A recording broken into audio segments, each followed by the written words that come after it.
Hi folks, this is Chris Fanning from the Picton Gazette, here to talk about this week's issue.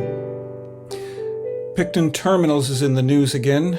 Council has passed the bylaw which conforms with the terms of settlement agreed on between Picton Terminals and the county, which will require the county to request a ministerial zoning order in order to allow Picton Terminals to perform a wide variety of activities and beyond the regulation of council. This is a controversial decision. There's a letter to the editor from the County Conservancy which takes up some of the issues that this brings about. While this is going to press and appearing, we have discovered that on Tuesday, Picton Terminals started to blast away its rock face, and it is unclear that they have a permit to do this. We have inquiries out, and we will follow this story to let you know. Many concerned citizens were quite alarmed and frightened by the volume of the blasts taking place. They have alerted us, and we are following it.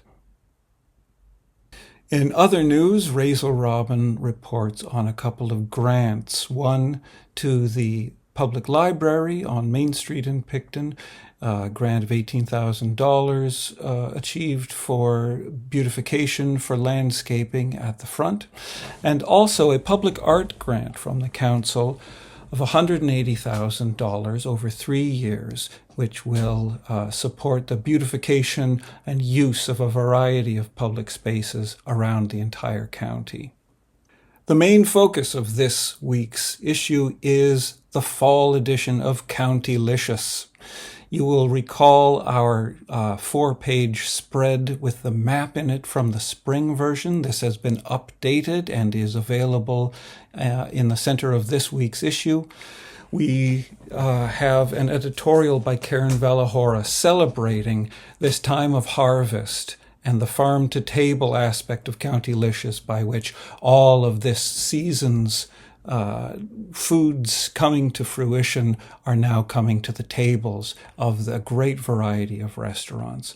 We've also spent some time visiting a number of the restaurateurs, talking to them about what's on the menu. Razel Robin talked to the folks at Thea. I talked to the folks at Flame & Smith. And Jason Parks has done some work in this field as well. We'll turn it over to Jason. Thanks, Chris.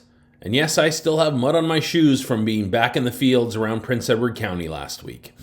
In today's Gazette, I speak with a pair of county growers who are supplying Bocado for their Countylicious campaign.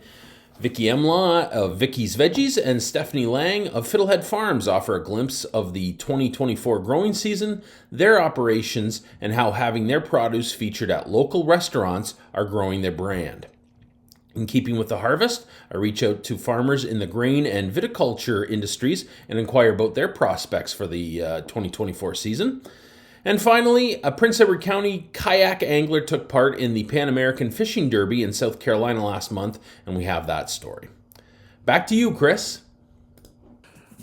Thank you, Jason. And finally, in a couple of arts-related items, there's a nice letter from Duncan Fremlin, whose band Whiskey Jack will be coming to the Sergeant's Mess Hall at Base 31, performing songs associated with Stompin' Tom Connors, in which he describes with praise the investment in the arts that Base 31 represents and how lucky a community we are to have this. That's worth checking out. In addition, the Gazette is announcing its Books on Film series, which will feature newspapers on film this year. Our first screening will take place on Monday the 21st of Steven Spielberg's The Post, and we will be following that up with a discussion a few days later. There are a few tickets remaining for this. If you wish to sign up for the series, you can visit our website and find them. And that's about it for this week. I hope you enjoy the paper. All of the links to the articles I've mentioned are down below in the description. You can sign up for our newsletter there. And until next week, we'll see you later.